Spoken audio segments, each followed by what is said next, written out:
എല്ലാവർക്കും നമസ്കാരം. ഞാൻ നീതു, ഞാൻ തനുശ്രീ. ഞങ്ങളായിരിക്കും ഇന്നത്തെ ഈ പരിപാടിയുടെ അവതാരകർ. പുതുമയും പാരമ്പര്യവും ചേർന്ന സ്നേഹത്തിൻ്റെ നിറവും മലയാളത്തിൻ്റെ സുഗന്ധവുമുള്ള ഈ മനോഹര ഓണാഘോഷ ദിനത്തിൽ RR നഗർ മലയാളി സമാജത്തിൻ്റെ നേതൃത്വത്തിൽ നടത്തപ്പെടുന്ന ഓണം 2025 എല്ലാ മനസ്സിൻ്റെ മുഖങ്ങളെയും ഹൃദയപൂർവ്വം സ്വാഗതം ചെയ്യുന്നു. ഓണം അതൊരാചാരമല്ല, ഒരു ഓർമ്മയാണ്. മൺമറന്ന് തറവാട്ടിയും പാതയോരത്തെ പൂക്കളേരെയും സ്നേഹപൂർണമായ ഓണസദ്യയിലേക്ക് നയിക്കുന്ന ഒരു മനസ്സിൻ്റെ യാത്രയാണ് മറുനാട്ടിൽ കഴിയുന്നെങ്കിലും മലയാളത്തിൻ്റെ മിഴിവും ഓണത്തിൻ്റെ മാധുര്യമായ നമ്മുടെ മനസ്സിൽ ഉണർന്നുറങ്ങുന്ന ഓർമ്മകളെ വിളിച്ചു നീട്ടി ഇവിടെ എല്ലാവരും ഒരുമിച്ച് ചേർന്നിരിക്കുന്നു. ഇത് ഒരു ഉത്സവമല്ല, ഒരു കുടുംബ സംഗമമാണ്. ഇന്ന് ഈ വേദിയിൽ നമുക്ക് കാണാനാകും ചിരികളിൽ കനിഞ്ഞു ചിരിക്കുന്ന കുട്ടികളെയും കലയിൽ തെളിഞ്ഞ മലയാളിയെയും പാരമ്പര്യത്തിൻ്റെ മണത്തിൽ ഒളിഞ്ഞിരിക്കുന്ന നമ്മുടെ ജനതയെ. ഇനി വാക്കുകൾ കുറച്ച് ആഘോഷങ്ങൾക്ക് വഴിയൊരുക്കാം.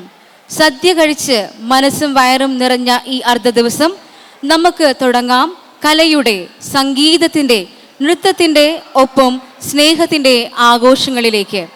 ഒന്നായി ഒരുമിച്ച് ഹൃദയപൂർവമായി തുടക്കം കുറിക്കാം.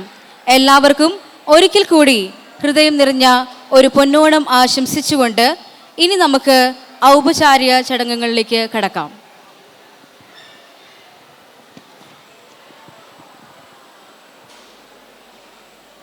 ഇന്ന് നമ്മോടൊപ്പം ആയിരിക്കേണ്ടിയിരുന്ന Shri PK Krishnadas sir, chairman Indian railway public accounts committee, ചില സാങ്കേതിക കാരണങ്ങളാൽ എത്തിച്ചേരാൻ സാധിച്ചിട്ടില്ല. പക്ഷേ സാർ ഈ കൂട്ടായ്മയ്ക്ക് വേണ്ടി ആശംസ ഒരു വീഡിയോ രൂപത്തിൽ അറിയിച്ചിട്ടുണ്ട്. നമുക്ക് അതൊന്ന് കണ്ടു നോക്കാം. മലയാളി സമാജം ഇന്ന് സംഘടിപ്പിക്കുന്ന ഓണാഘോഷ പരിപാടിയിൽ എന്നോട് പങ്കെടുക്കണം എന്ന് സമാജത്തിൻ്റെ പ്രസിഡന്റ് ശ്രീ അമൃതരാജും അതേപോലെ സെക്രട്ടറി ഷാജിയും അഭ്യർത്ഥിച്ചിരുന്നു. സന്തോഷപൂർവ്വം ആ അഭ്യർത്ഥന സ്വീകരിച്ചുകൊണ്ട് ഇന്നത്തെ ഓണാഘോഷ പരിപാടിയിൽ പങ്കെടുക്കണം എന്ന് തന്നെയായിരുന്നു എൻ്റെയും ആഗ്രഹം. പക്ഷേ നിർഭാഗ്യവശാൽ ഇന്ന് സംഘടനാപരമായിട്ടുള്ള ചില പരിപാടികളുടെ ഭാഗമായിട്ട് എനിക്ക് കേരളത്തിൽ പ്രത്യേകിച്ചും തിരുവനന്തപുരത്ത് തന്നെ നിൽക്കേണ്ടതായി വന്നിരിക്കുകയാണ്.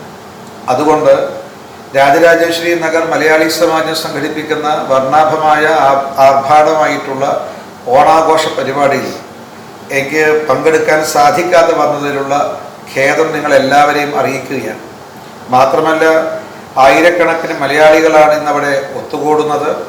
വിഭവസമൃദ്ധമായ സദ്യയോടൊപ്പം തന്നെ അവിടെ പ്രൗഢോജ്വലമായിട്ടുള്ള സാംസ്കാരിക സമ്മേളനവും അതേപോലെ നൃത്യങ്ങളും മലയാളികളുടെയും അതുപോലെ മലയാളി കുടുംബങ്ങളുടെയും വിവിധ പരിപാടികൾ ഈ ഓണാഘോഷത്തിൻ്റെ ഭാഗമായിട്ട് അവിടെ നടക്കുന്നുണ്ടായിരുന്നു. അതിലൊക്കെ പങ്കെടുക്കണം എന്നുള്ളതായിരുന്നു എൻ്റെ ആഗ്രഹം. ദൗർഭാഗ്യവശാൽ അതിന് കഴിഞ്ഞില്ല. അതുകൊണ്ട് എൻ്റെ ശരീരം തിരുവനന്തപുരത്താണെങ്കിലും എൻ്റെ മനസ്സ് പൂർണ്ണമായിട്ടും രാജരാജേശ്വരി നഗറിൽ നടക്കുന്ന മലയാളി സമാജം സംഘടിപ്പിക്കുന്ന ഓണാഘോഷ പരിപാടിയിലാണുള്ളത്. നിങ്ങൾക്ക് എല്ലാവർക്കും എൻ്റെ ഓണാശംസകൾ നേരുന്നു.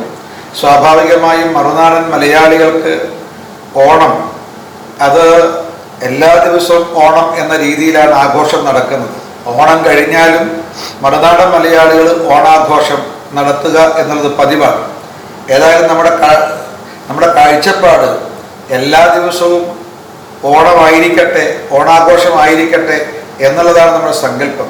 ഏതായാലും സമത്വത്തിൻ്റെയും സാഹോദര്യത്തിൻ്റെയും അതുപോലെ സൗഹാർദ്ദത്തിൻ്റെയും സന്ദേശം നൽകുന്ന ഓണാഘോഷം എല്ലാവരും ഭംഗിയായി നടത്തട്ടെ എന്നും ഈ ആഘോഷ പരിപാടിക്ക് എല്ലാവിധ ആശംസകളും നേർന്നുകൊണ്ട് നിർത്തുന്നു. നമസ്കാരം. ബാംഗ്ലൂർ രാജരാജേശ്വരി നഗർ മലയാളി സമാജം ഇന്ന് സംഘടിപ്പിക്കുന്ന ഓണാഘോഷ പരിപാടിയിൽ എന്നോട്